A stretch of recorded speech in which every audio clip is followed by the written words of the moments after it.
Alrighty. Hello. Hey everyone, how's it going? It's Richard and happy, what is today? Wednesday? Happy Wednesday. Happy Wednesday, 8 p.m. We are live and today's topic is be patient with yourself. So sorry, one real quick thing. I know people are just hopping on right now. We're playing with a new internet solution. We'll see if this one works. I'm very curious if this internet setup works. Yeah. Anyway, I want to wait. Whatever. Sorry, I'm getting super distracted right now. I will talk more about the internet situation in a second because we've been having some problems with it in the past. So I'm crossing my fingers that this is a good solution. We'll see.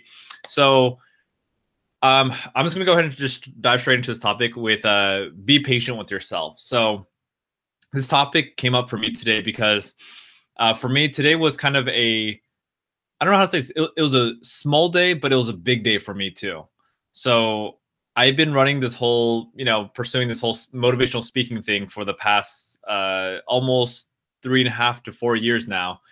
And it's been a journey. It has not been super clear cut like, oh, yay, Richard's successful now. No, like when I started my journey, I always in my mind, I always like, oh yeah, like, after maybe 1 year or so, maybe after 6 months or 1 year, I'm just going to be successful. Like I'm going to start booking tons of speaking gigs.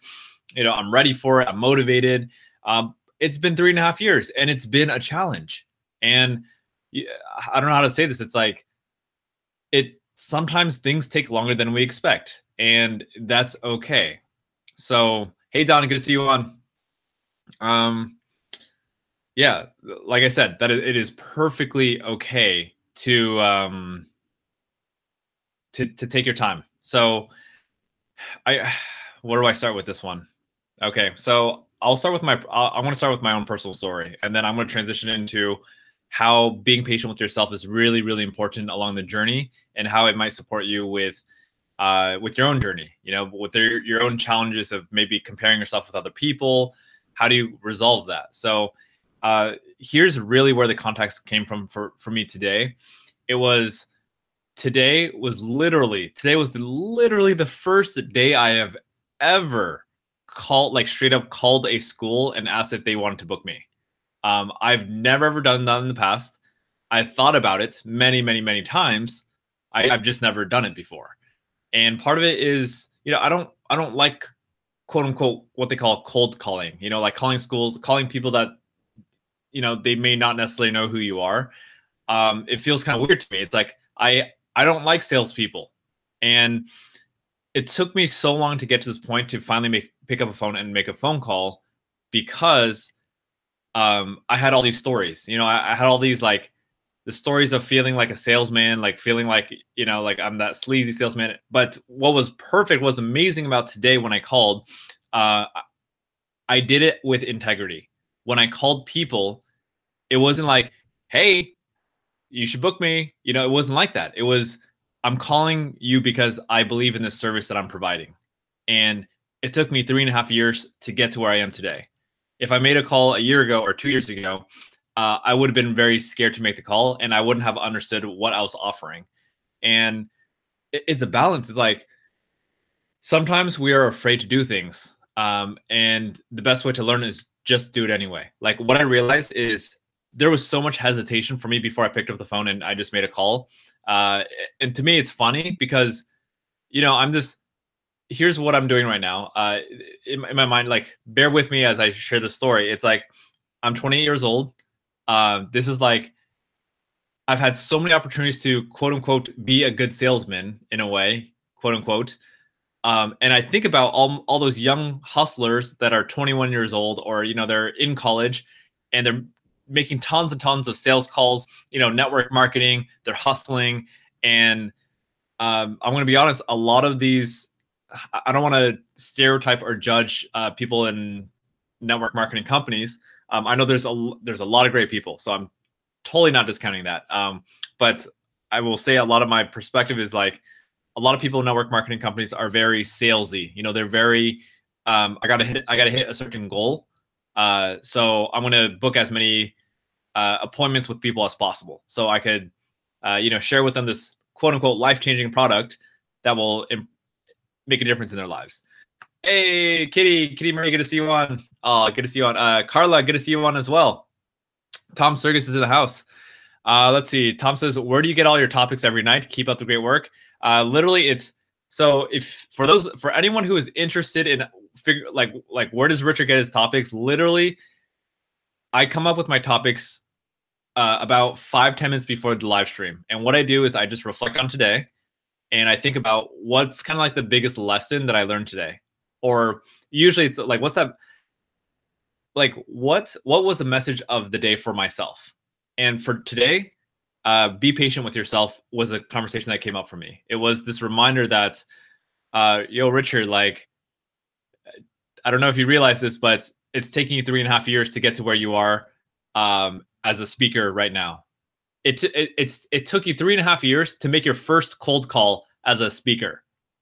Like, if I put myself in a room with my peers, I could almost like guarantee you majority of my peers already made their first cold call or whatever it is within the first week when they started working.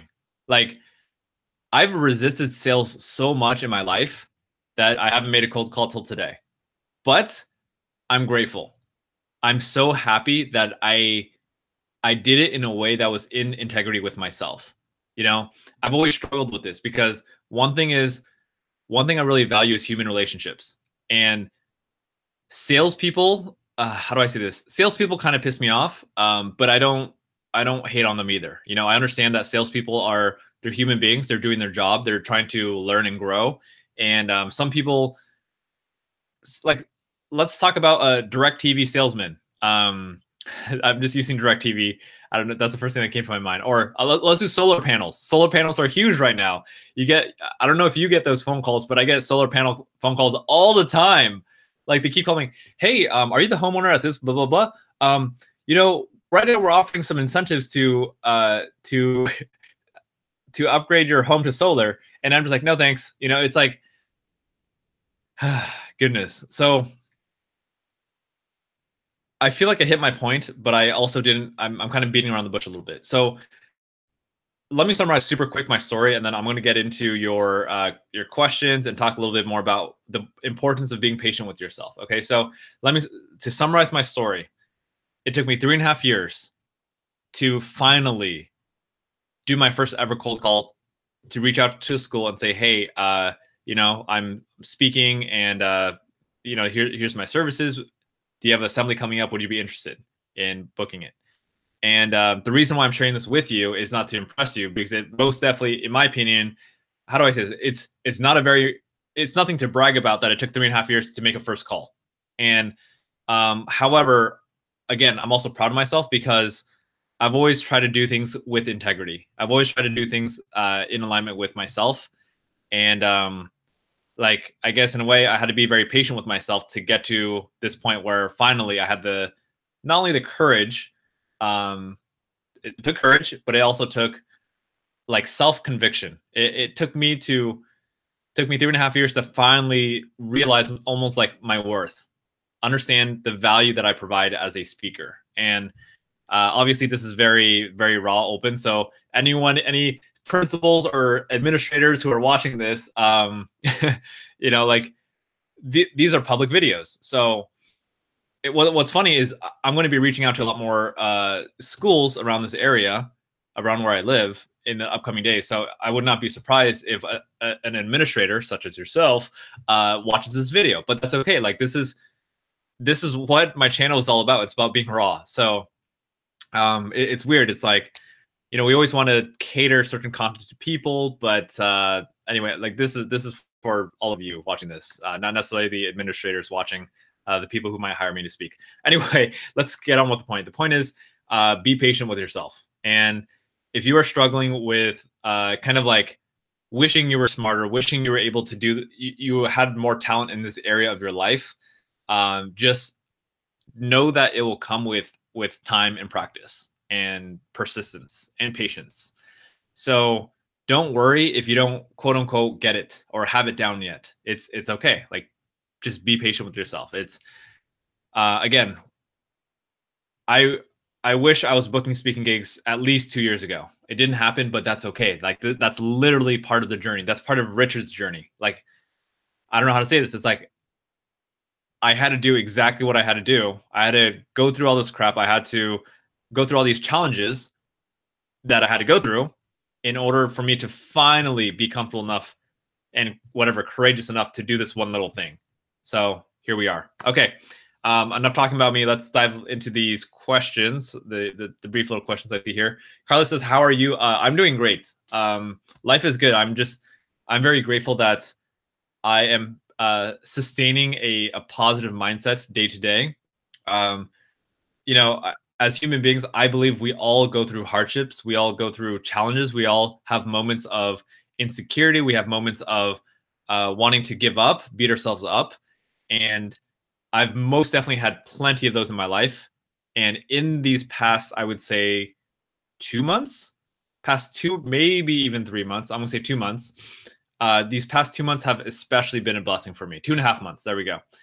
I've really kind of, it's almost like I feel like I was going to say sobered up. I don't drink alcohol, but like I feel like I've cleaned up my life a little bit. You know, I'm in a space where I have a healthy mind, which is so powerful. It's a beautiful thing to have. And for anyone who struggles mentally, know that I've been there pretty much my whole entire life. And to some extent, I do struggle with, mental stuff, with the conversations of not feeling good enough and all that stuff. But in this moment right now, I'm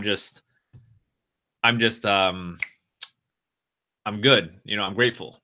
So, real quick, for anyone who is on YouTube right now, I don't. It says there's one. I see at least 3 people commenting, but it only says one viewer. So I'm not clear on that. If you're on YouTube and you were live, please do me a favor and let me know how the stream quality is, because I can't tell from my side. It looks perfectly good on my side. Let me know, because I'm trying a new internet setup right now. So if is this more clear than usual, or is this more choppy than usual? I would like to know, because if it's working, then I'm going to switch over to this format. If it's not working, then I'm going to switch over to a different format. So Kitty says, why are you so enthusiastic to see me? Because Kitty, if you're on right now, it's because you have, you've shown up for this community. That's why I'm so excited to see you, because since the first day you joined this chat room, like you put your heart on the line. You shared with us vulnerably about your situation, and I'm so grateful for that. Like I'm inspired by people's vulnerability, because vulnerability takes courage. It takes humility to do that. So that's why I'm so excited that you're here. And it's like, for me, it's a, I don't know how to say it. It's an honor. It's a privilege to have you on, and have you on again. I don't know if you're going to be here tomorrow. So it's a pleasant surprise that you're on. So thank you for that. Carla says, how would you deal with being hard on yourself? So being hard on yourself, how do you deal with that? I kind of feel like this is a funny little secret here. It's our funny little answer. It's, how do you deal with being hard on yourself? It's choosing to not be hard on yourself. I know that sounds so basic, but I feel like that really is the answer. If you want to stop being hard on yourself, it's a choice. Like,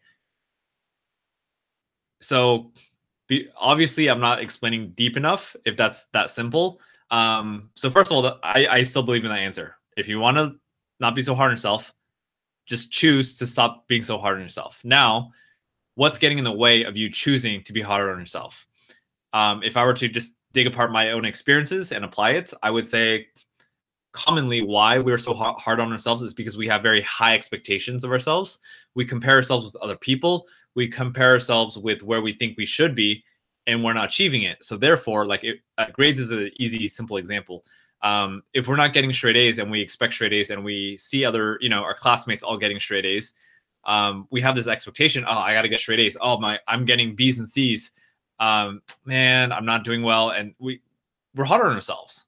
And what I realized for myself is what I've learned in my life is the best way to, in my opinion, again, these are opinions, not facts. In my opinion, the best way to improve your grades is not to, continue to, whatever they say, like hustle, hustle, hustle, hustle, push yourself, be hard on yourself, push yourself to get those straight A's. Yes, that works to a certain extent.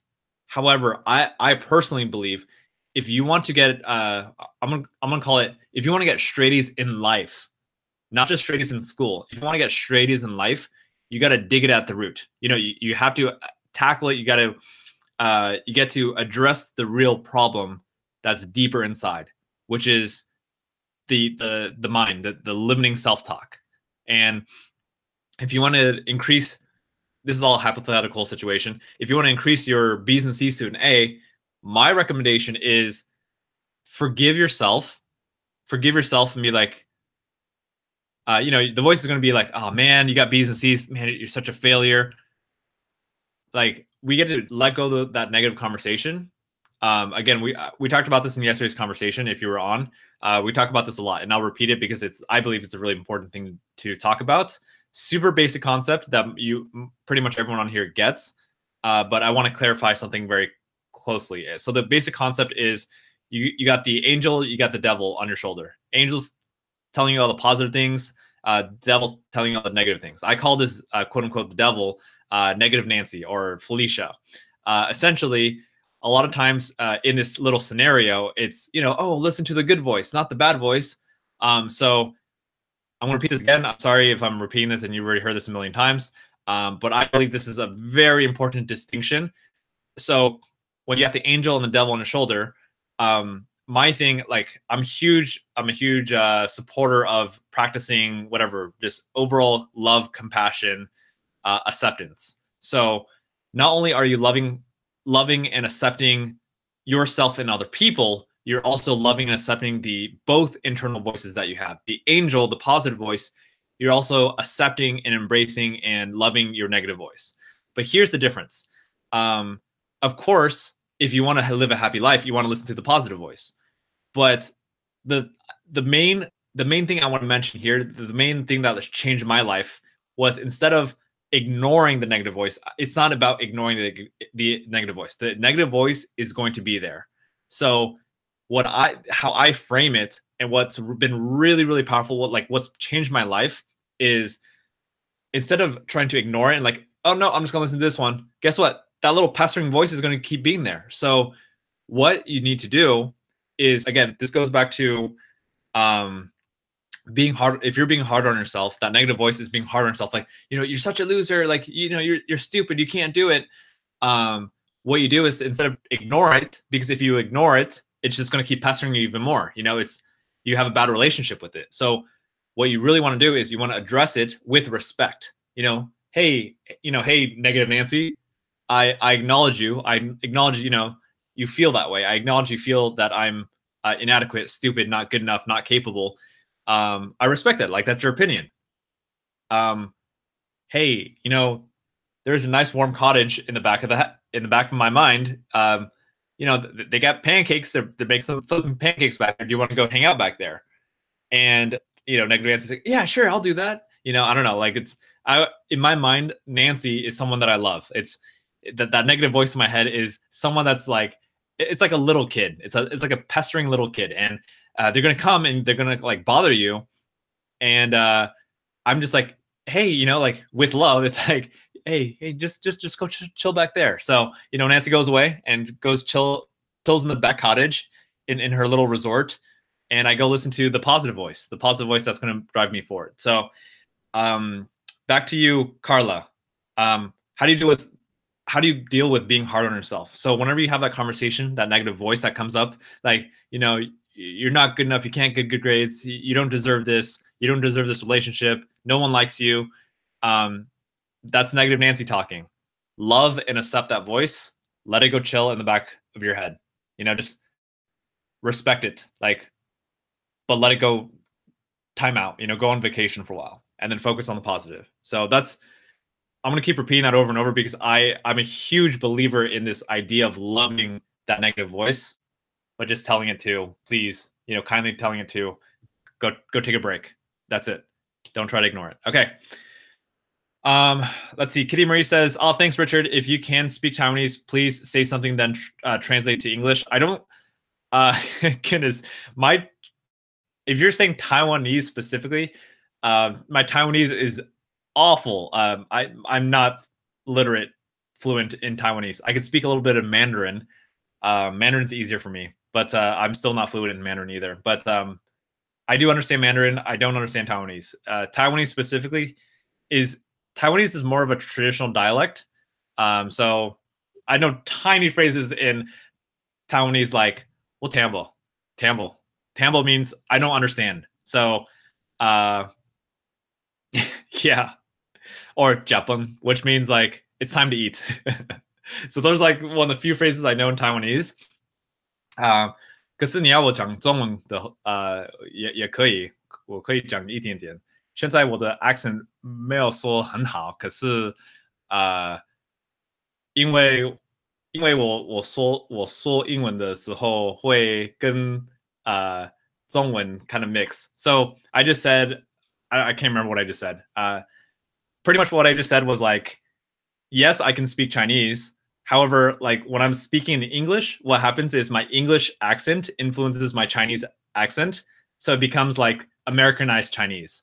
But if I kind of like when I focus and get into the zone, I could more, definitely not perfectly, but I can more properly use the right tones when I speak Chinese. So let's see. Maybe I'll try a little bit more Mandarin practice in just a second. I've been doing what is on my to-do list. I guess that makes me gain trust to myself. Thank you. Awesome. Kitty, that's super cool. I'm so happy that you got a to-do list and you're working on that. Onathox, good to see you on, brother. Good to see you on. Onathox is I love the support that Onathox always brings into this community, because Onathox is like every single time he comes on, he's like, "Hi everyone," like "Hi Richard, hi everyone." I love that. It's really, to me, it really just kind of brings all of us together. So I appreciate that a lot. Okay, let's see. I think I saw some comments. Tom Sergis says, "Your Facebook feedback is the mirror image of your YouTube video. It's messing with my mind. I want to ask why, but I also want to keep the mystery." Let's see. Feedback is the mirror image of your YouTube video.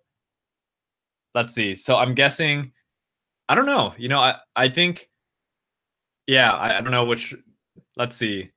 So I'm like, what's going to be a really confusing question? So apparently, Tom is saying Facebook feed is the mirror image. Are you saying that? I'm unclear. Is the video a mirror image? This is my left hand.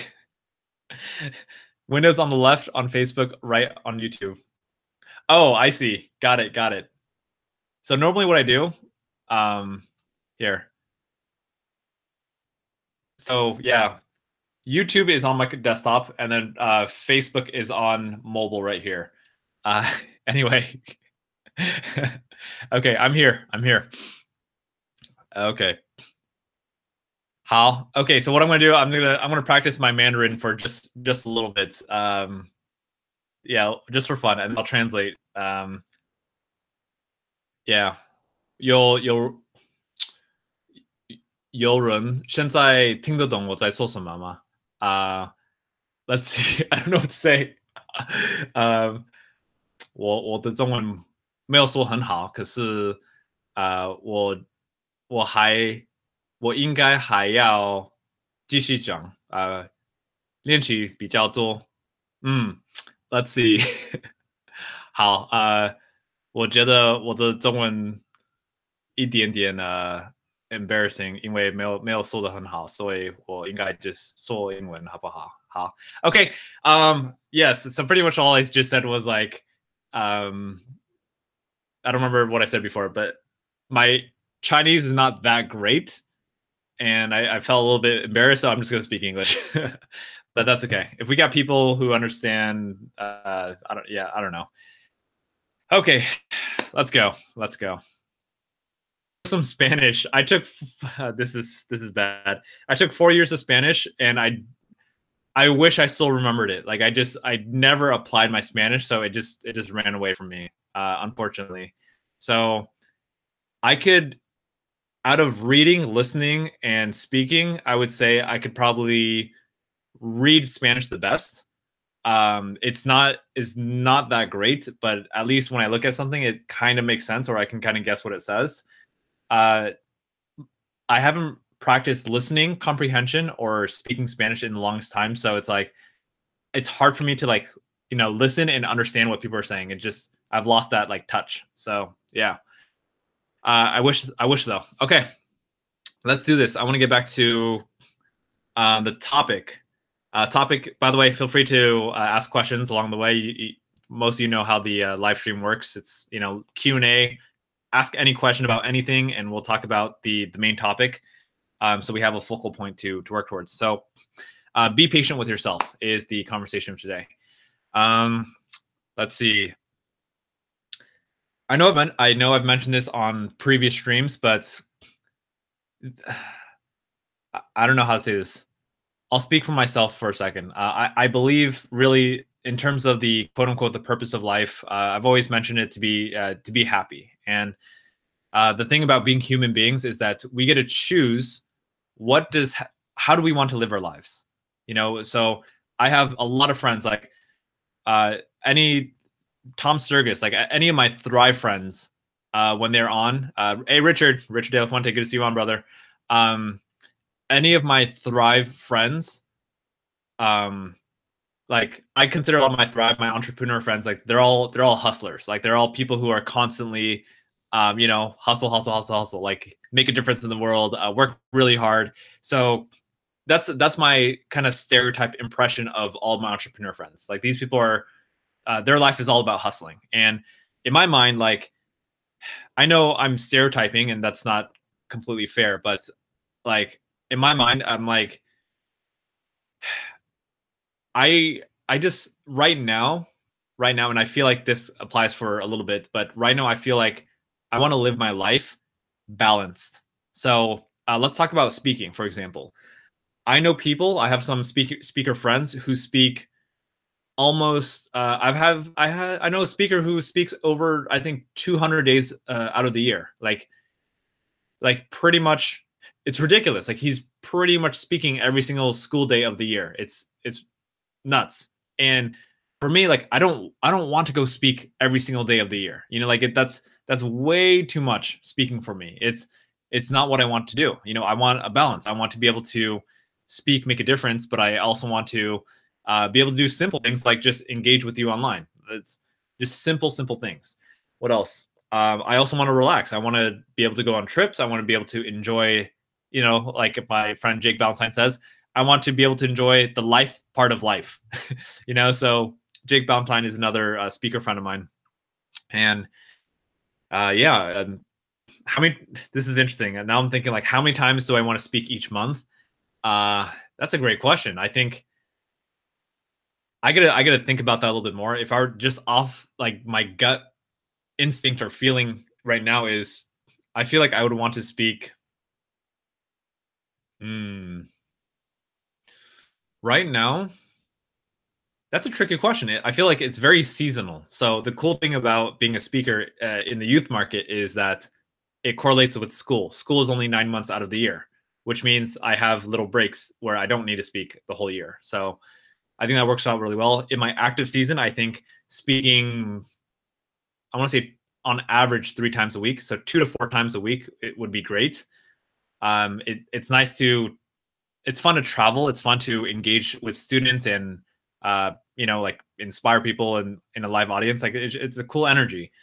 But I also want time to relax too. So that's why I feel right now, like in my busy seasons, we'll see though. Like I get to speak more and then figure that out along the way. I've done plenty of gigs, but I've never gotten to a point where I'm doing so many gigs that I need to like start moderating myself in a way. So maybe crossing my fingers this year or next year we'll make that happen. So that's my goal. Looking forward to it. Excited. Alrighty. Let's see here. Kitty Marie says, I always bottle up my emotions. I took a personality test. It says I was phlegmatic. Should I open up? But for some odd What? Reason I trust you. Hold on. I don't even know. I'm gonna be honest here. I don't know what phlegmatic is. Of a person having an unemotional and a stolidly calm disposition. Okay. So you're just like very, very calm. Calm, cool, and collected. Calm, cool, composed. That's phlegmatic. Okay. Uh, so Kitty's saying that you always bottle up your emotions. So my question to you is, do you believe you're phlegmatic? Do you believe you are very calm, cool, and collected in that way? If I were to guess, if you're saying you're bottling up your emotions, okay, so here's when I hear phlegmatic, when I read the definition of it, which is calm, cool, and collected, that to me means you're able to control your emotions very well. That's what I hear when I hear phlegmatic. Hold on, I'm gonna read the definition one more time. Having an unemotional and stolidly calm disposition. I have to define what stolid. I don't know what stolidly is. Stolid means calm, dependable, and showing little emotion or animation. Unemotional, calm. Oh goodness, this is like a not easily stirred or moved, mentally unemotional, impassive. Okay, so I think phlegmatic. Correct me for anyone who knows a better definition of phlegmatic. Correct me if I'm wrong, but when I hear phlegmatic, to me, it means that you are in control of your emotions. If you are bottling up your emotions, I believe that's not having control of your emotions. I believe that's really just hiding your emotions because you're afraid to let it go. So, should you open up? So, here's what I'll say. People, not just people, in general, bottling up our emotions is not healthy at all. Like, we all, if we want to have a emotional, like, if we want to be emotionally healthy, we get to release that energy that we have. Mostly negative. We mostly hold on to negative energy. So if you're bottling up your emotions, you get to let it go in some way, shape, or form, because that's the healthy thing to do. So again, bottling up emotions is not healthy. It causes a lot of anxiety, pressure, which on a neurochemical perspective, it's going to cause a lot of I don't know the exact details, but it's going to hurt your physical body. Like it's going to make it's going to get you sick quicker. So if you the neurochemicals, not just neurochemicals, I'm trying to figure out the right words. I'm going to say neurochemicals for now. But the physical chemicals that are released into your body because of the anxiety that you have, and all the emotions that you feel when you bottle up the emotions, will cause a lot of sickness within you. So that's more long term. So for anyone who, like, how do I say this? People who are relaxed, people who are just live a relaxed life where they don't have all that pressure are probably likely to live longer. Sorry, I don't know the scientific data. It's not complete hearsay. I've read up on scientific studies, but it's been a while, so this is kind of based off all the non super concrete information I've learned throughout my life. So if you're bottling up emotions, my suggestion to you is to let go of those emotions. Like have an outlet for that. So again, also be mindful of the outlet. So you don't want to release.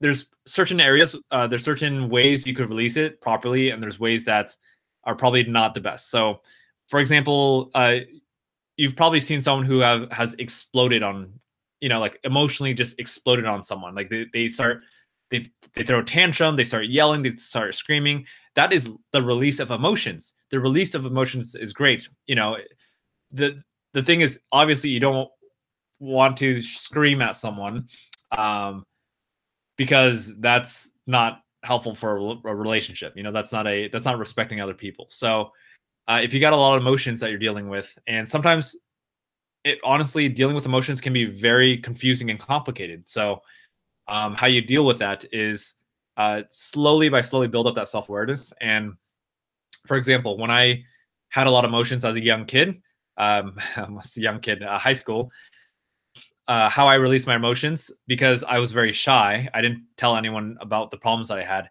I used to journal about it all the time. I know some other people who write poetry. Other people write music. Other people release their emotions, I guess, through fitness. They exercise a lot, or yeah, they run it off, or they do boxing, whatever it is, or they go outside and maybe on top of a mountain they go scream and something like that. Anyway, yeah. Oh, reasons why you might trust me. I'm just gonna guess. So some reasons why you might trust me. Number one, I think when we are when someone is vulnerable and authentic, I think that's another reason. Like naturally, as human beings, you could trust someone more when you know they're being real, when you know they don't have a hidden agenda. So that could be one reason. Other reasons, I'm gonna say that's the main one. I think that's it. I don't know. Maybe another reason is because I show up and because the way I communicate is very raw. Like I don't try to beat around the bush. I don't. Yeah. Anyway, I think that's good enough. Orthodox says, any tips to have quote unquote company? I'm always alone at school, but I participate in class and stuff. I just don't know the first step to make friend/contact. Okay. I get that. And, I think part of being human is we want that human connection. So that's number one. It's very natural. I think we are, as human beings, we're very social creatures. So connection is super important.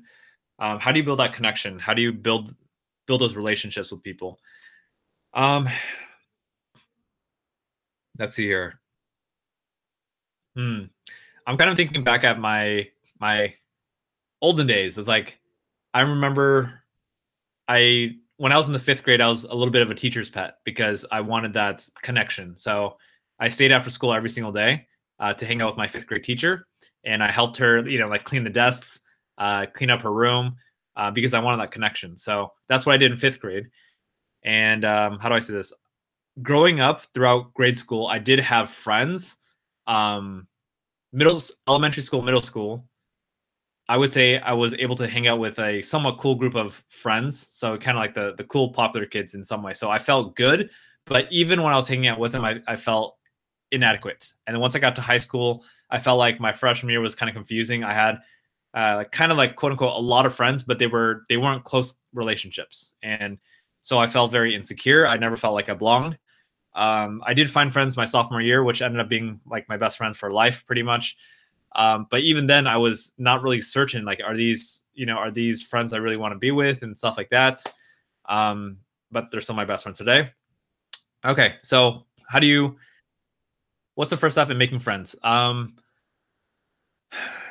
would say the first step in making friends or finding company is really putting yourself out there. It's you just got to risk. I know it's scary. I know rejection could be scary. It's my tip for you is to not be afraid of rejection, to not be attached to rejection. Just if you get rejected, if someone, says, they verbally say no, or they, body language wise say no, whatever, subconsciously, whatever you want to call it. Remember our conversation yesterday, nothing is ever personal. So don't take it personally. Just keep trying. Don't get discouraged. And I know that sounds really like cliche motivational, but really I think that's the truth. It's if you want to find company and friends or any kind of relationship, you got to put yourself out there. Don't be afraid to fail. So just keep trying. Orthodox, all right? Keep trying. That's really what you got to do. Orthodox, sorry, is that Jake? Is Jake the name? I feel weird calling you Orthodox if I know your real name. Let me see. So, or sorry, if your name is private, then you don't have to say anything. Let me see here. Sorry, nose. Okay. Yeah. So I want to share. Let's hang around the conversation of how do we find company? How do we find friends? I want to share a quick little story around relationships. So most of you know that I've been single for like 9 years. I'm dating someone right now, and but prior to dating this one person, literally I've been single for 9 years. I've mentioned this on my stream before. I've dated like 50 different people in the past, I would say about 6 years. Like I've dated a lot of people, and I've been trying so hard. And guess what? Like I've been rejected so many times. You know, I've done online dating. I've reached out to hundreds upon hundreds of people only to get rejected.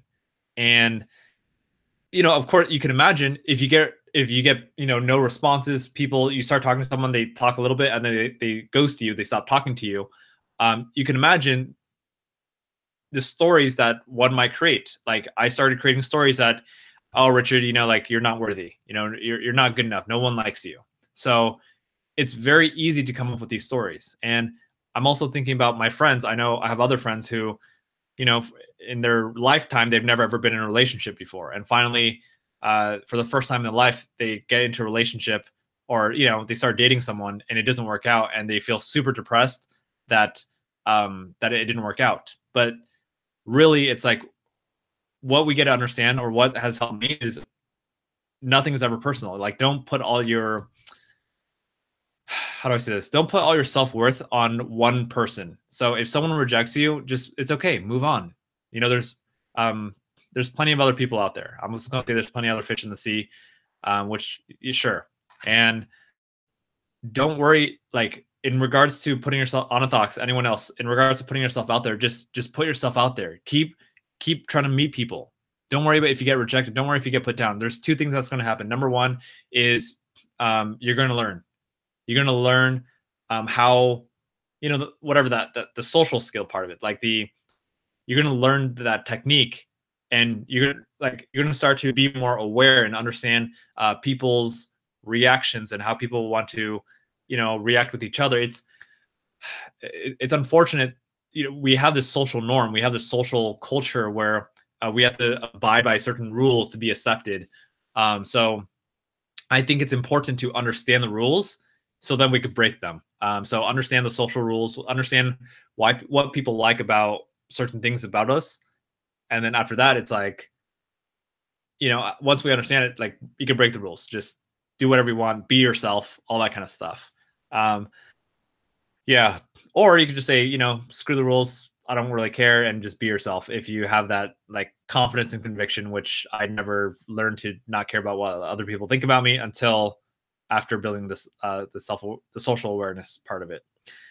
Yep. So on how the summary, how do you gain company and you know, make friends and stuff like that. You got to put yourself out there. Don't worry about getting rejected. Don't take it personally if you get rejected, and just know that every single opportunity that you get rejected is just an opportunity to grow and give you perspective and make you a better person. Just like Richard getting rejected by hundreds of girls when dating, and going on at least 50 dates that none of them worked out. But guess what? The 51st date, wow, it sounds like 51st dates. The 51st date was a success, and it wasn't even a date. It was just a hangout. You know, it's like sometimes things just happen out of nowhere, and you know, I'll talk more about that story in a future date. You'll know. Yeah, probably in a few weeks. I'll share with you the story. So, yep. Alrighty. Let's see here. Okay, Kitty. I don't know, Richard. I'm dumbfounded. Try to speak to someone who you have a gut feeling about. Okay. Yeah, I like that too. If you have a gut feeling about like, hey, this person seems like a cool person to hang out with, go test it out. Don't be afraid. Kitty, let me see here. You're dumbfounded. Yeah, no, Kitty, seriously, like keep asking questions. I'm more than happy to share. Like seriously, you have great questions that are so relevant to a lot of people in this room. So it's perfect. And I have a feeling I could pretty much give you a reason for any kind of question that you have, because I feel like I've been through most of it. Not to say that I know everything, but I think, you know, I've had good experiences that could shed a little bit light. Hey, Henry. Hey, Henry Nielsen. Good to see you. Jump with no gravity says, so rushing stuff is not always the answer. No, I don't think so. I'm not a fan of rushing things. I think the way we grow up in our culture, it's like, you know, society, media, our environment tells us this is how we need to do things. What's interesting is, I'm going to give you dating, for example.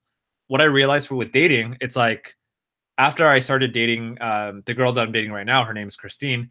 After we started dating, I'm like, it kind of broke a lot of the perspectives I had about dating. Like I didn't realize dating and relationships was like this. Again, I'll share more about it in a future live stream. But yeah, it's like I used to think dating was about this. You know, X Y like ABC XYZ is like these are the qualifications to find the right partner, and that's a great guide. Like follow whatever you think is the right thing to do, but be open that your beliefs may not be right. And that's what I learned in this, relationship / dating that I have with my girl Christine. So it's incredible. Like I've learned so much. I've learned so much in these past couple months or so. Yep, almost 2 months. So yeah, it's been quite the journey. Again, I'll share more. Don't worry, I'll share more about it in the future. If just hang tight. I'm sure there'll be a title that says something about dating, and you'll know. And so then I'll talk about it. All right. Kitty says, I journal too. I just have a gut feeling you have had the same problem and still have it today. Is the what? Oh, is the bee fly still there? So the bee fly, thanks for asking about the bee fly. So if you were not on the stream yesterday, there was this ginormous bee fly that was buzzing around like the whole stream, and I went to sleep. So it got stuck in the little beehive nest. I have, you know what? I'm going to show you it right now. 1 second. Can I show you it? You see that little, oh, wow. You see that thing right there? That little light thing right there? So yeah, you just got to see my whole room too. That little light right there, it looks like a little nest thing. So it flew into it because there's a light bulb in the middle, and it got stuck there overnight. And then when I woke up in the morning, I kind of forgot about it. Then I noticed it started buzzing around the room, and it likes light. So it went towards my window, and I just, I took a bottle and I just, captured it and released the bee drill outside. Yeah. So that was it. Thanks for asking about the bee fly. All right. Kitty Marie says, I also think you are a clingy person who is self-conscious. We are like yin and you understand me? Let's see. Who are we talking to when you say clingy? I'm guessing you're not talking about me. I would be interested. I'd be fascinated if you said I was clingy. Me, you know what? I don't know if you're talking about Onathox or you're talking about me. In terms of being clingy, am I clingy? I think I don't think I think you're talking about Onathox, but I'm going to answer for myself. Is Richard clingy? I think there is an element of clinginess inside my soul. I still have that within me. I don't consider myself completely clingy. Like it's, I'm giving you some preview, sneak peek into the relationships. But like right now, it's like she lives her life, I live my life. We both have our passions, but we both talk about our passions, and support each other. So it's yeah. Anyway, there we go. Onathox's real name is Angle. Is it Angle? Angle? Yeah. I figured Onathox isn't a real name. And I'm gonna guess it's Angle, not Angel. Angel. Angel? Is it Angel? So, okay. You let me know. Give me a phonetic translation pronunciation so I'm not saying it incorrectly. All right, Angel? I'm gonna guess it's Angel. Angle. Angel. I'm gonna go with Angel. That's my guess. Final answer. Locked in. Okay. Angel says, because I find myself being 100% confident and showing my full personality when I'm talking about the things I'm passionate about. I need to be like this regardless of the convo, don't you think? My opinion, my authentic opinion on this is I don't feel like we could be 100% confident and show our full personalities all the time.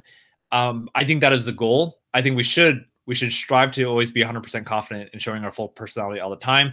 However, I think it's human to go into certain social settings and feel shy, feel not open. you know, like for myself, I'm talking to you, I can be very open, right? But if I think about my entrepreneur friends, I remember last year there's been so many. I was just watching an old video that was like, you know, 1 year ago on Facebook. I was watching an old video where I remember feeling shy. I remember like sometimes I'll go into social settings and I'll be completely quiet. Like you would be surprised how quiet I can be in a social setting. So, but it's natural. It's like sometimes I don't want to talk. Sometimes I don't want to talk because I just don't want to talk. But most of the time, I don't want to talk because I feel insecure, inadequate, or I don't. It's awkward for me to talk or engage in conversation. It's scary. It's to open up my heart in certain situations where there's a lot of new people can be scary. So sometimes I'm quiet. So yeah, strive to be 100% confident and show your full personality. But I would say to do that all the time, it would be fake. And I would just advise to, just be your authentic self. Try your best. That's all. Andy Rocks. Andy Rocks? Is it just Andy Rocks? Hey, talk about self-motivated, please. I'm from India. Hold on. Sorry, my nose. Okay. So Andy Rocks, I will answer that question in just a second. I'm going to catch up with the conversations or the topics. Self-motivation is like a very broad topic. So we could talk about it for a really long time. So let me read the comments and then we'll come back to that one. Okay.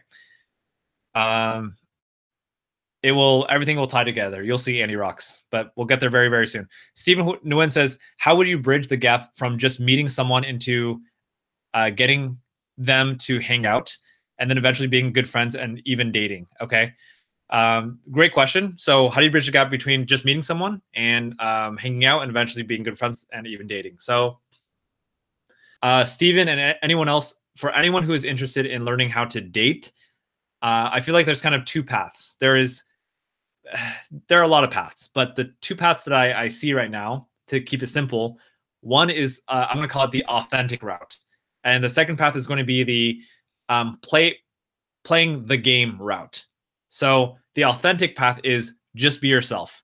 Just do what you feel is right. Trust your instinct and your gut, and just do your best. And what I would say is like, don't be afraid to fail. Don't be afraid to screw up. Just be yourself.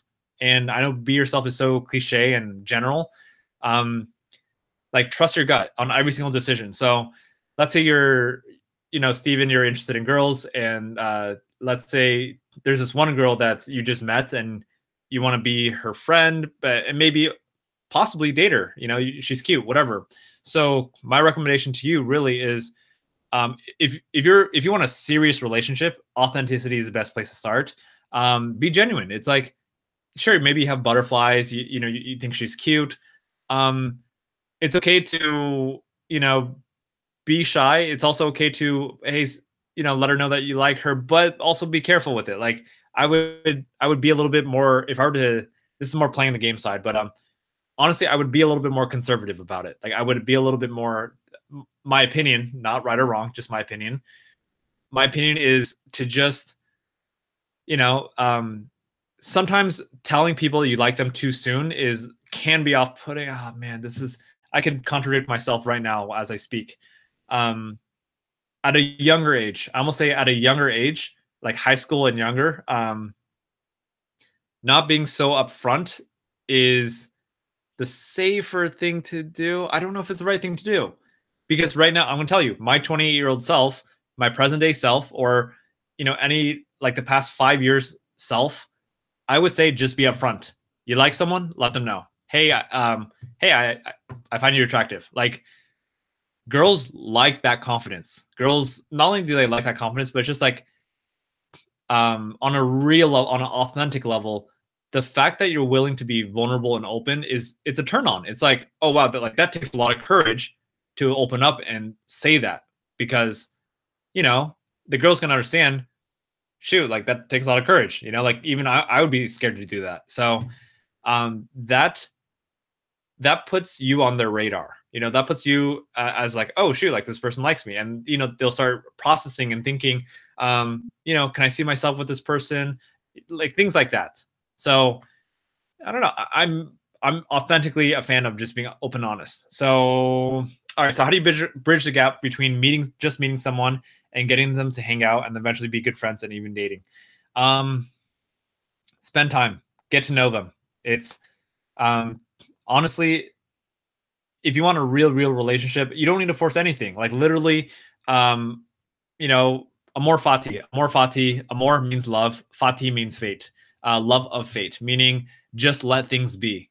So if, like, let's say there's a girl that you start talking to and you don't think of it much. Like you don't think she's really attractive, but you start talking to her and you're like, oh my goodness, like this person's absolutely amazing.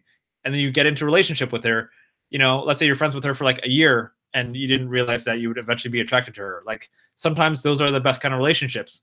My first girlfriend 9 years ago, like that's how we got into a relationship. We were friends for a whole entire year.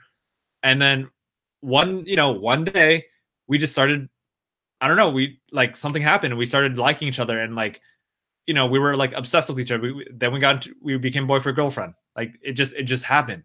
So, but yeah, seriously, if you are interested in someone, go for it. Try it out. How do you bridge the gap? Just keep moving forward. And I hope that's helpful. I feel like there's so many points that I miss in this conversation. Hair gel. Angel. Okay, Onathox's real name is Angel. So,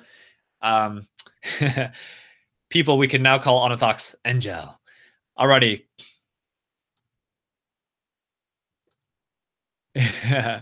Wait, what? Hold on. Kitty. Kitty says, yes, I think you are clingy and needy, Richard. ... So now I'm curious. Are you being sarcastic or are you being real? That confuses me.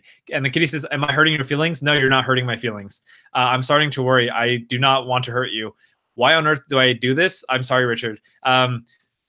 Look, nothing is ever personal. So anything that you say to me is never personal. Now, if someone does hurt my feelings, that's not your fault. That's my fault. It's my fault for giving my power away to you. So, but anyway, like my feelings are not hurt, and I feel like I have enough self-awareness to know about that. But guess what? There are times, going back to getting hurt by people, there are times where people can hurt me, but you can't hurt me. Yeah. Okay. Angel. Well, Angel would be, that would be the Spanish pronunciation of it. Angel. Let's see. And Andy Rocks. I did not forget about your question. All right. We're gonna get to it soon because hey, Andy Rocks. If you are on, what I'm gonna request of you is, can you please clarify your question? Because self-motivation is a very broad topic. So again, self-motivation is I could talk for hours about self-motivation. What part about self-motivation do you want to hear about? Andy Rocks. Okay. So that's kind of why I'm holding your topic off for now, because it's very vague. And I like to be more specific about it. But if you don't respond back to my request to clarify it, which probably means that you're not on anymore, I will still answer the question to the best of my ability. But I'm gonna hold off for now. Okay. Onathox, Angel says, don't you think the guy always has to wait for the girl to like back? Because when I like a girl, it's pretty quick, and I feel this way all the time. So, well, the guy always has to wait for the girl to like back. That's an interesting question. I think so. I believe this is depends on how you look at it. So, Angel, I believe you're looking at it from a self-centered perspective, and I'm not saying that in a bad way. It's like, I'm just saying you're focusing on your own perspective and you're not seeing it from the girl side. So let me explain to you what I mean by this. You're focusing on your own perspective when you say that the guy needs the girl. As a guy, we always need to wait for the girl to like the guy back, because that is your experience. Literally, you like a girl, and guess what? You got to wait for her to see if she likes you back. Okay. Now let's flip it around. Let's pretend, I'm a girl. Okay. Let's say Richard is a girl, and Richard likes you, but you don't know that. So guess what? Me, like, if I'm a girl and I like you, I'm gonna call myself Stacy. My name is Stacy, and I like you, and Angel. You don't know that, right? So I'm waiting for you now. When is Angel going to like me? How? Why do I have to wait so long? Why do I have to play this game? How come? How come Angel's like, he's messing around with me? Like he's talking to me. Does he like me? I'm not really sure, but I'm shy, so I'm not going to tell him that I like him. So it goes both ways. That's my opinion. All right. Kitty Marie says, yes, I think you are needy. I wonder if I really have low self-esteem. Also, why do I let this girl at school walk all over me? I treat everyone like they are superior. Okay, so Kitty, I'm really curious about this one. Um, if you're authentically saying that I am clingy and I am needy, please tell me why you feel that way. Like I'm completely not offended at all. Like I'm just genuinely curious for feedback. Feedback, like I really want to know. And anyone else, feel free to tell me too. So anyone else who's on, I would love to be challenged. I would love your feedback. Do you think Richard is needy or clingy? And I would love to know why. Like just genuine curiosity. I'm always looking to grow and learn and be more self-aware about myself. So please share with me why you feel I'm needy and clingy. All right. So while I'm waiting for you to reply back on why I'm needy or clingy, I'm going to respond back to you the second half of your question, which is, I wonder if I really have low self-esteem. Also, why do I let this girl at school walk all over me? I treat everyone like they are superior. So if you're asking if I wonder if I have low self-esteem, and then you're following up with, you let a girl walk all over you, that to me means you have low self-esteem. And then you treat everyone like they are superior. That also means that you have low self-esteem. So if you wonder if you have low self-esteem, Kitty, I love you, but I think it's pretty clear that your self-esteem can use some improvement. And I say that in the most loving way possible. Let's see here. So why do I let this girl at school walk all over you? I mean, the simple answer, sorry, this is the very raw conversation, and we'll dig into a little bit more. The raw conversation is because you let her walk over you. It's like you don't value you don't respect yourself enough to stand up for yourself and say no. Like, it's this is kind of, it's one of those like self-esteem circles. So if you say no, if you stand up for yourself and you're like, hey, I really don't appreciate you doing that to me. I don't. And we're also afraid. We're afraid of being rejected. We're afraid of being called, a capital B. We're afraid of being rejected. So that's why we want to be accepted, and that's kind of why we let people walk all over us sometimes. So if you want to improve your self-worth, you got to stand up for yourself and just say no. Like, I'm not tolerating this. Like, I don't. No, like, I'm not letting you do this anymore. I'm not letting you treat me like this anymore.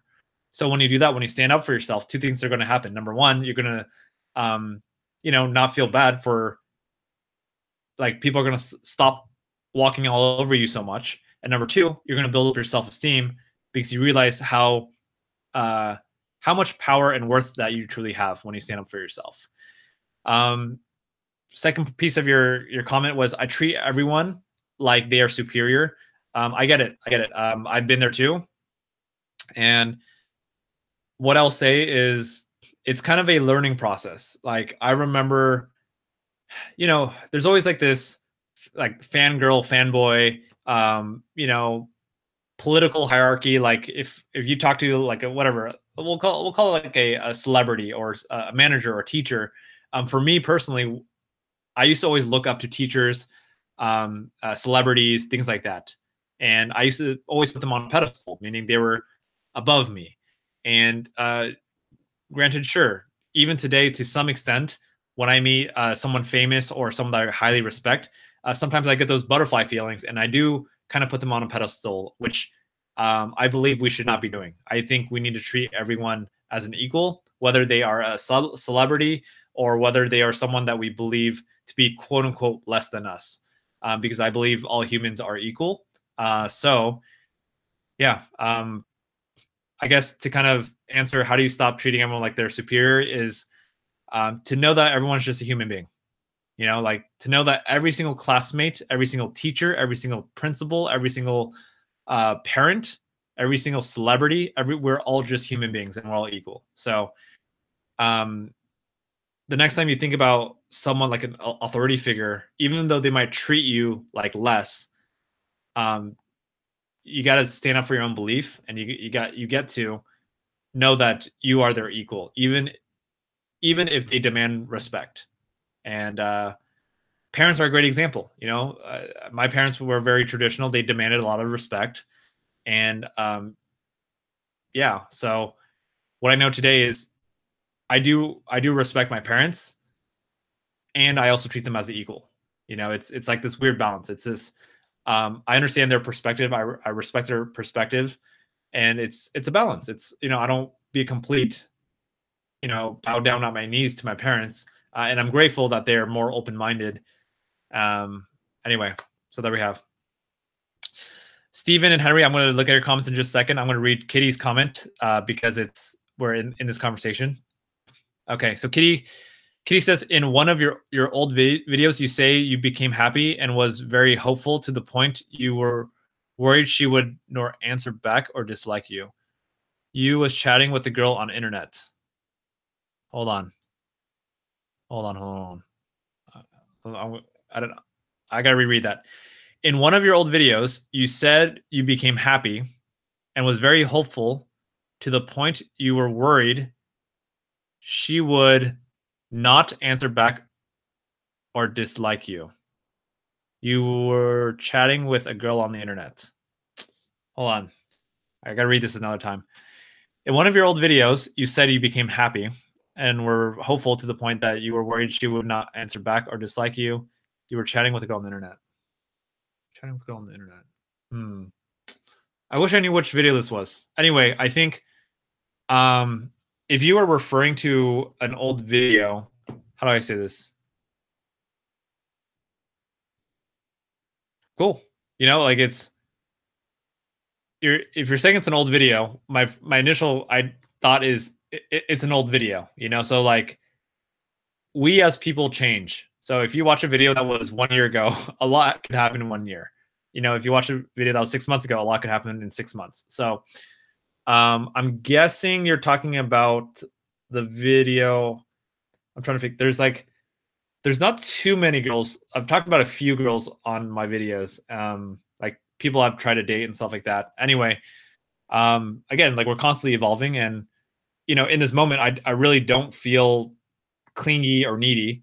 Maybe in the past, you know, that was the case, and you know, it might come up in the future. Maybe I will be clingy, needy, and that's something I'm continuing to develop and improve upon. Okay. All right. So Steven says, how would you deal with feelings of low self-worth? I feel like I'm not good enough to date. Does that mean I'm not ready? Do I need to build myself up first? And how would I do that? Steven, these are great questions. That's super solid. That's like right up my alley too. So how do you deal with feelings of low self-worth? So I would say if you feel low self-worth, what is important is redefining your own definition of self-worth. So let me explain what that means. A lot of us, when we think about self-worth, we tend to attach our self-worth towards external things, such as our GPA, our grades, such as social acceptance. Do people accept us? The number of subscribers, followers, people watching us. What else do people do? Low self, our body image, you know, do we look good? What else? Self-worth, intelligence. Self-worth is often attached to a lot of social stuff. I mentioned that. I'm just gonna say being accepted by people.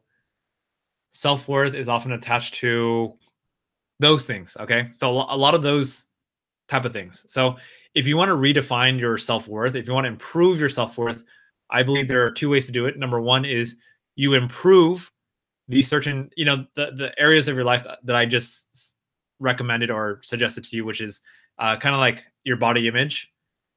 your GPA, your grades. You can say finances. That's another one that a lot of older people attach their self-worth to, is how much money they're making. Social status. So you can improve your self-worth by working on or build up your self-worth by working on these. However, I do believe that those things will not solve your self-worth problem. Like you could be earning a ton of money and you're like, yeah, like, I'm super proud, like I get all the girls and stuff like that. And then over time you're going to realize that there's so much more to self-worth than just money. Like it's everything. It's a holistic thing. So this is kind of why I kind of encourage / I want to teach people to redefine what self-worth means to them. And for me, healthy self-worth comes from more of an internal thing. It's for me, I believe self-worth comes from, it's like, I believe I mentioned living life in alignment with who we truly want to be. So that's a mouthful. Living life in alignment with who we truly want to be. So if you want to build up your self-worth, I think it's about taking action towards what is aligned with who you are. So constantly growing. I think when you grow more, when you start like making commitments and you start accomplishing those commitments, you start building this self-trust, this self-integrity. And when you start trusting yourself, when you start building integrity, your self-worth is going to increase as well. So hopefully that was supportive to you. And yeah, that's what I would say around building self-worth. All right, let's answer the other questions that you have. I feel like I'm not good enough to date. Does that mean I'm not ready? Do I need to build myself up, and how would I do that? Okay. So a few things I want to mention here. These are fantastic questions for anyone who's interested in dating. Again, these are just my opinions. So I do believe it's super important to build yourself up before you date. There's another thing I want to put in here too, which is every single person is always growing. So if you think about that girl that you're really attracted to, if you're into girls, guy or girl, doesn't matter. Just think about that person that you are really into. And what you get to realize is this other person is not perfect. Everyone is working on growing themselves. Everyone has kind of like self-worth challenges or some sort of internal challenge that they're insecure about. So we are all working through that. So there's a few things here. Number one, yes, you got to continue developing yourself, and you're only going to attract and sustain a relationship that you feel you are worthy of. So you're only going to be in a relationship with someone that you feel you're worthy of. So, for example, let's say you meet the hottest girl in the world. Like she's so hot, and then but you feel insecure about it. A couple things are going to happen. Let's say this super hot girl, the super perfect girl, is really into you. Like, oh, Steven, you're amazing. I really like you. Guess what? Your insecurities are going to be like, oh no, she's just saying that to be nice. Like she doesn't really mean that. And then you're going to self-sabotage that relationship, and it's going to end. Yeah. So what happens is if we try to bring our insecurities into a relationship, our insecurities are going to destroy the relationship. Now, if you meet someone else where they're at too, like if you're kind of in that same boat and you're working, you have similar insecurities or some sort of, if they're just accepting, then, it can work. Yeah. Anyway, so what does this mean for you? It means that it doesn't mean you're not good enough to date. Two things. Number one, I would say you can still try dating. It doesn't hurt.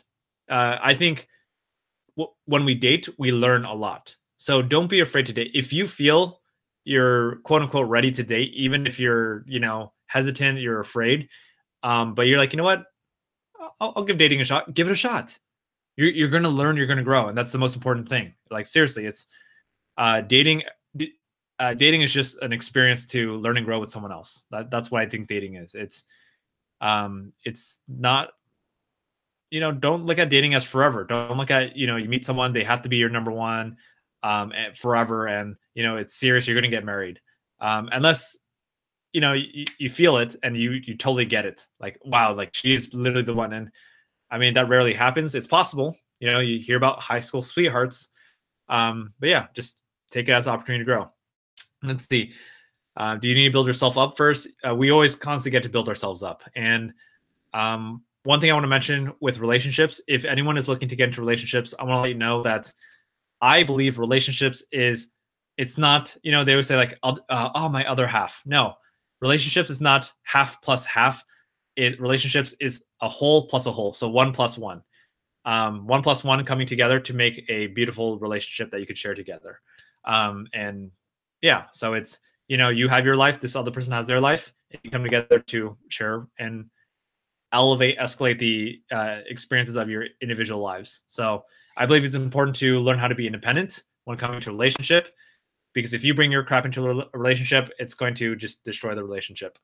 Anyway, don't be afraid. If you're not sure, if you want to try it out with a girl, but you're like, you feel a little shy, insecure, don't be afraid. Like, give it a shot. Don't be afraid that it might not work out. At least you're learning, and at least you're having fun in the process, so there we go. Yeah. So, I'm reserving some of the conversation around the girl I'm dating for future conversation, but because this is relevant, I will share. So, the girl I'm dating right now, we have a very interesting relationship, like a very good, interesting relationship. We're dating. We're not boyfriend, girlfriend yet. But what I'll say is, like, we both very much understand that both of us have a lot in common. A lot of, we're very aligned with each other in our life goals, stuff like that. But we're also just dating. We're not super attached to each other. We constantly talk every single day, but we're not attached to each other, which means we understand if, something down the line in the next few months, if something doesn't work, it just doesn't work. And amor fati, love of fate, let it be. So we're not super attached. Like, I'm hoping, maybe I get to talk to her a little bit more, but I'm hoping, like, if one of us feels like, oh, this isn't working out, I'm hoping that the other person won't feel like super depressed, emo, and be like, man, I'm so depressed. I don't ever want to date anyone ever again. Why? Because we are understanding that we're both on this journey of life, living our lives. We like each other. We're supporting each other, and we're dating. It's a process. We don't have all the answers. So that's part of the reason why I'm saying, we don't have all the answers. We don't know, and practice, learn all that stuff. Okay. Henry says, I don't like assuming things about people that I don't know well. Perfect. Don't one of the 4 agreements, don't make assumptions. Kitty says, oh, sorry, I already read that. Angel says, Richard, do you sometimes have judgment, positive, negative, on people you see for the first time? Yes, I do. Yes, I do. I'm not proud of it. I'm not proud that I judge people, but it is a very human, innate thing that we've learned in our culture, is to judge people. Like, I remember when I was in college, one of my residents, I was a resident advisor. One of my residents was like, she has friends from around the world. She's like, yeah, like, my friends and I, like, we don't see color. Like, I'm literally colorblind. Like, I don't see Asians and Latinos, Black people. Like, I don't see these people. Caucasians, like, they're just people. And I'm like, I remember, like, I felt so embarrassed because at this point I was a 4th year in college. I was 21, and this is my freshman resident who is 19 years old. And I'm just like, you are, whatever, at least three years younger than me. Yet your maturity with judgment is so much better than mine. Like, I see color. I see people. Like, if I see a Black person, I have, like, before I used to have, like, really strong prejudices. Like, I used to have these, because that's how I grew up. I grew up in a very racist, culture/family. Like, Taiwanese, I think this is historical with Taiwanese people, but, like, Asians, I think Taiwanese specifically, used to be very racist against African American people. Like, I would always see my mom would always make racist jokes, stuff like that. And, she doesn't mean harm. It's just, that's just how she grew up. So anyway, over time, I've had to learn, and I'm still learning, to let go of judgment of people and accept people for who they are. It's a conscious decision. Like when I see an African American person, like if I'm friends with the African American person, like for the most part, like I don't care. Like I let it go. It's like I'm going to talk about D Hankins. D Hankins is a speaker friend of mine. Like I don't, he's black, but it's like he's just my friend. Who cares if he's black? But when I meet someone new who's black, like I have to be very conscious with be like, okay, Richard, like don't judge people. See them for who they are. See their personalities. So again, I'm not proud of judging. That's something I'm constantly trying to prove about myself. But that's where I'm at. So thanks for the question. Okay.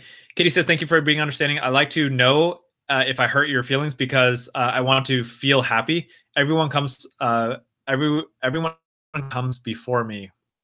I got to talk about this one, Katie. We got to talk about this one. Okay. So first of all, don't feel bad if you hurt me. Like I invite you to hurt me. Like if your intention is to help me be a better person and be real with me, please be honest with me. Like that is so important. Like my friends, I want to surround myself with people who are honest, open, vulnerable, authentic, willing to say what they feel is true versus hide the truth and just have a surface level relationship. Like I don't want surface level relationships. I don't want fake relationships. I want the real stuff. So if you feel something, let me know. I'm more than happy. Like you don't need to beat around the bush, hide things from me. If you feel a certain way, let me know. So there we go. Let me see here. I like to know if I'm hurting you because I want you to feel happy. Okay, so Kitty, again,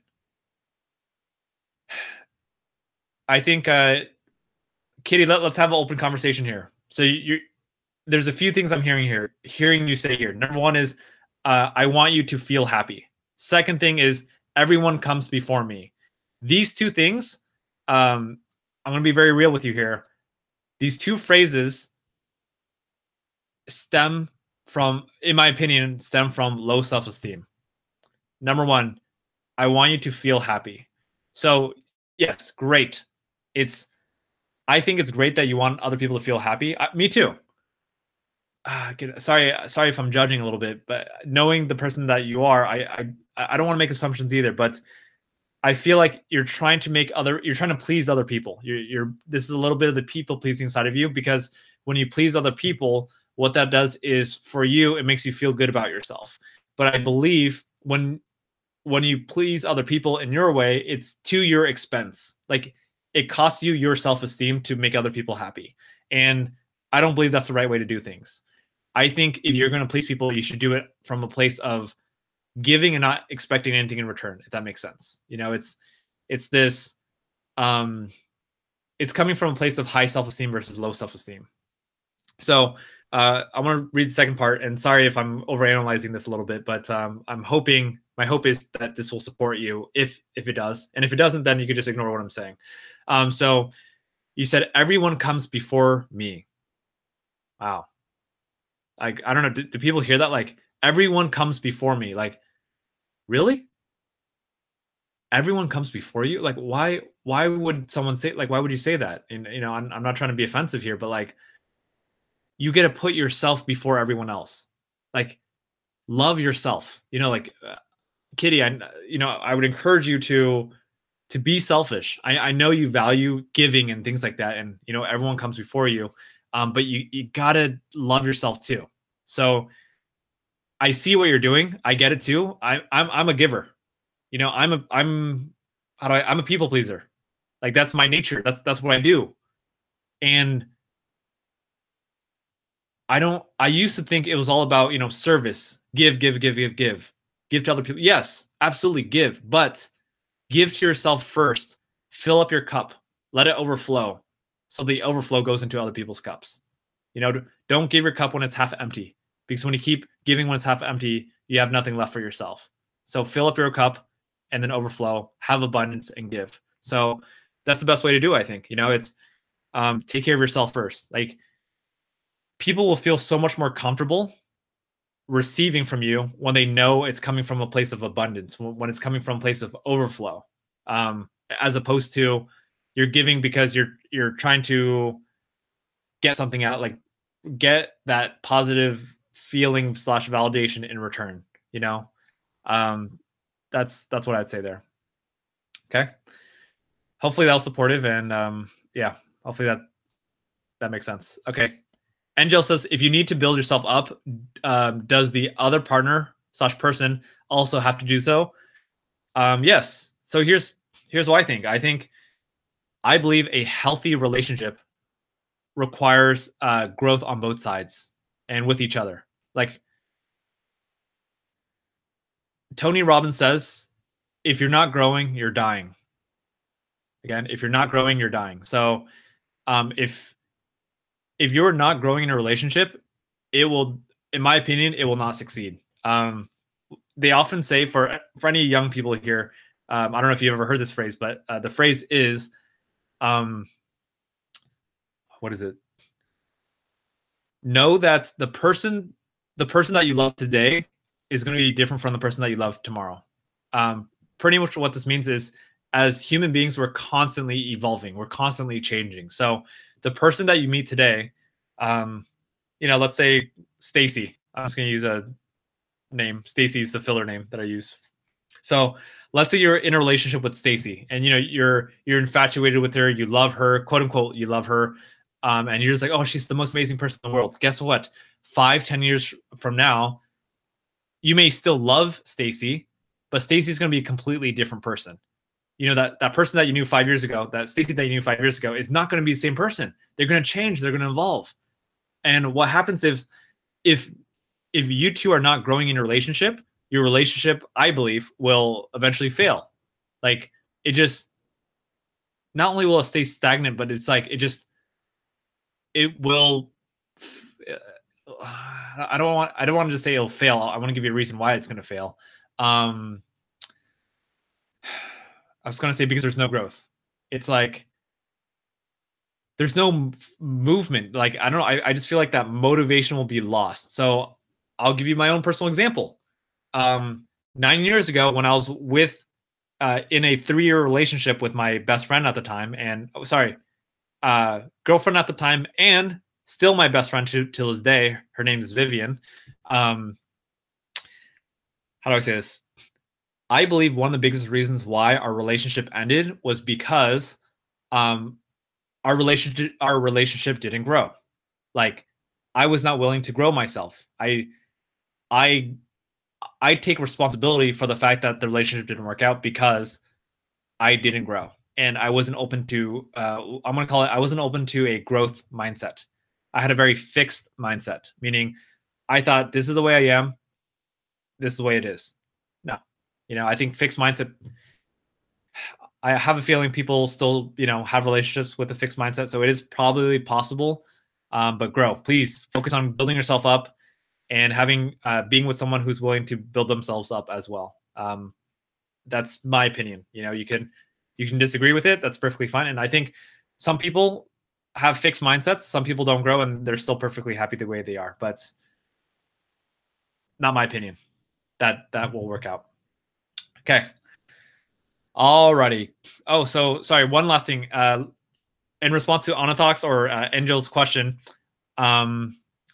let's see. Let's say one person is constantly building themselves up, and the other person is not. This person is not growing. My guess is this is a complete failed relationship. What's going to happen is this person is going to keep growing. Grow. This person is just going to keep staying at the same place. And what's going to happen is, maybe this person who's growing is like, okay, I acknowledge you. It's okay that you're staying stagnant. But over time, as this person keeps growing, this person will start feeling like this person is kind of weighing them down, like they're not growing. So,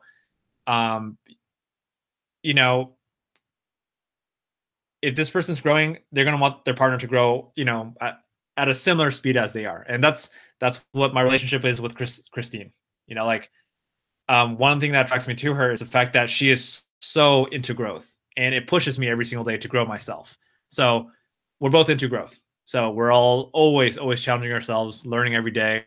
That's what I have to say there. Okay. Alrighty. Stephen Nguyen says, Oh, good. It's been an hour and a half. Awesome. Stephen Nguyen says it's more important to have things to feel good internally rather than externally because those external things can disappear. Yep, I 100% agree. It's difficult to change yourself to focus on the internal things, though. I agree. Yes, I agree. Stephen Part 2 says, how would you change the way your mind works, like mental negative feedback loops, being judgmental, et cetera, et cetera? How do you change the way your mind works? I hope I'm crossing my fingers that this is not a general answer. I believe how you change your mind to focus from, that the negative feedback loop / being judgmental, stuff like that. It's number one is self-awareness. Number two is practice. So, self-awareness. Let's talk about that. If you want to change your mind, number one is just being aware. It's noticing like, oh shoot, like, huh, I see. Yeah, I can see how I'm very judgmental towards the black people. Like, I feel like whenever in the past, when I meet black people, it's like I have this prejudice which makes me not trust them. Okay, so is that a problem? Yeah, that probably is. Like, that's not fair to them because I don't even know their personality. I just, naturally in the past didn't trust them. Okay, so what do I need to do? Okay, probably be more open minded to them. Okay, so how do I do that?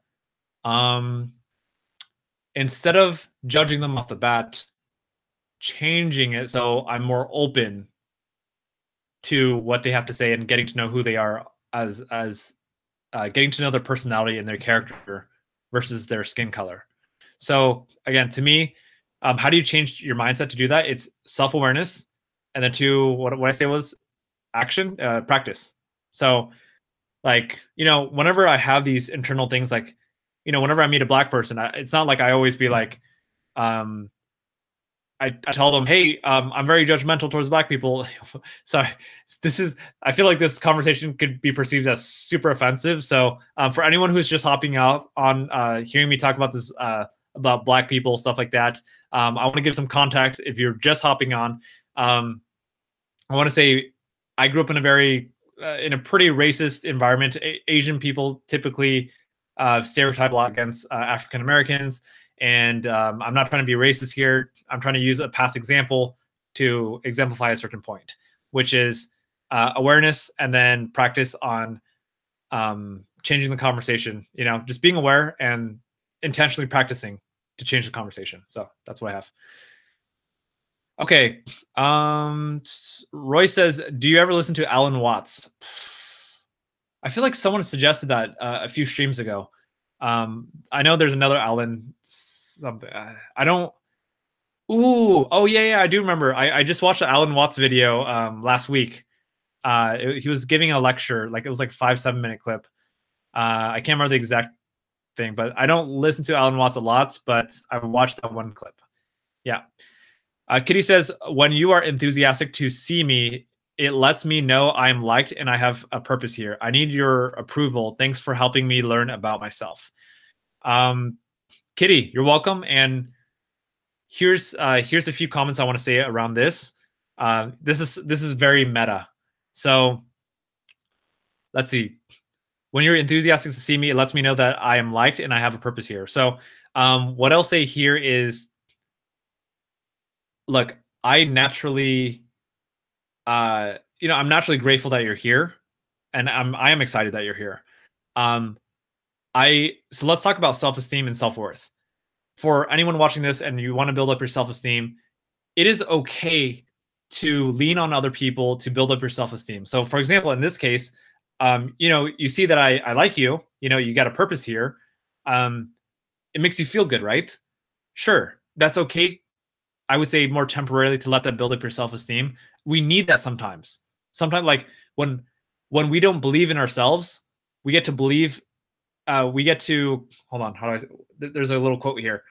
When we can't believe in ourselves, we could lean on other people who believe in us until we do. Sorry, that's a little bit improvised, but there's a good quote around that. The point is, if you don't believe in yourself, believe in the other person who believes in you until you learn how to believe in yourself. So Kitty, this is that opportunity to do so. Kitty, my ultimate goal here, you do not want to spend the rest of your life leaning on, in this case, leaning on me to give you that positive affirmation. I hope I give you the light to see it within yourself, how incredible of a person that you are. So that's my goal. So I want to be very clear on that. Like, you are already a powerful person. You are, like, again, it's weird. I mean, everyone is powerful, but you specifically, Kitty, like, you have something to you. You have a certain characteristic that I could just sense over the internet through text, that shows me that you are a powerful person, and I'm more clear. Like, I don't know how to say this. There's a certain gift that you have in the way you communicate, that is very obvious, that you have a gift. So anyway, like, you're very connected. That's what I have to say here. Second part is, you said I need your approval. Thanks for helping me learn about myself. You don't need my approval. Hold on. Maybe right now you feel like you need my approval, but in the long run, you don't need anyone's approval. You don't need my approval. You don't need anyone's approval. You need, like, do you need your own approval? I almost feel like when you build up your self-esteem, you probably don't even need your own approval. Like, you just be. That's like a new quote that I randomly came up with my girl Christine. Just be, meaning just be yourself. Just be happy. You don't need anything. You just be. Enjoy this moment. Don't worry. Stop worrying about all the small stuff, the conversations, the low self-esteem, all the positive, negative. Just enjoy the moment. That's it. So that's what I have to say. I hope that makes sense to you. All right. Royce Union says, you should look up Manly P. Hall. Great wisdom. All right. So I'm going to give a shout out to Royce Union and also Manly P. Hall for making that suggestion of Manly P. Hall. I'm going to briefly YouTube. So, by the way, I don't remember who was on, but who was that? Lismus was on. She sent me a really long email that I haven't fully read, but I'm going to briefly read this email to you. So, Lismus was pretty much like, man, I so have to thank you. It was on a live stream that someone suggested checking out Professor Jordan Peterson, and I was just watching his latest video in London and just love his videos so much. And it's crazy that his thinking and all is so dang awesome. Dude, I owe you a thank you. By the way, I'm saying this out loud because the thank does not go to me. It goes to whoever suggested. Was it Professor Peter who what? Jordan Peterson. So whoever suggested that, I want to give you a little shout out because apparently you kind of changed someone's life by giving that suggestion. All right. And Lismus, I'm going to go back to reading your email later because it is quite long. All righty here. Let's get back to the comments. Steven says, thanks for the answer. You're welcome. Absolutely. And yes. Okay. So we were pretty caught up with questions. We are, so one, we're caught up with the comments. Rico, is the topic open? Yes. The topic is always open. We always have open forum. So you can talk about anything that you want to. It is 40 minutes plus an hour, which is an hour is the goal.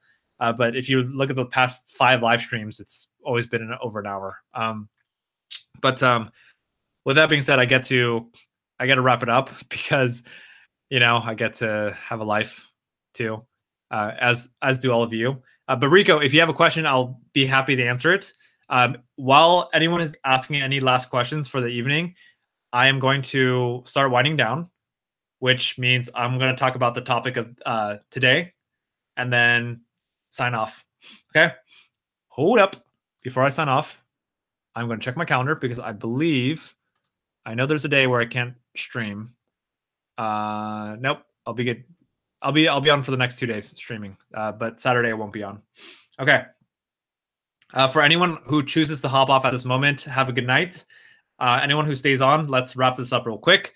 So, conversation for today is be patient with yourself. And so if you ever, for anyone who's ever felt like, man, I just don't feel smart enough. I don't feel like I'm at this right place where I don't feel like I'm getting the grades I want. I don't feel like I can lose weight. I don't feel like I can achieve this thing that I really want to achieve. You know, I've been working so hard, and it's so hard. That was redundant.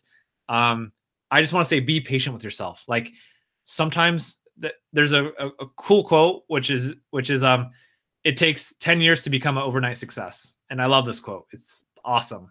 So it takes 10 years to become an overnight success. Sometimes people want success immediately. They think, you know, if they just hustle right now, it'll come. And I know people who they're millionaires at a very young age. Like I got a lot of friends who are millionaires.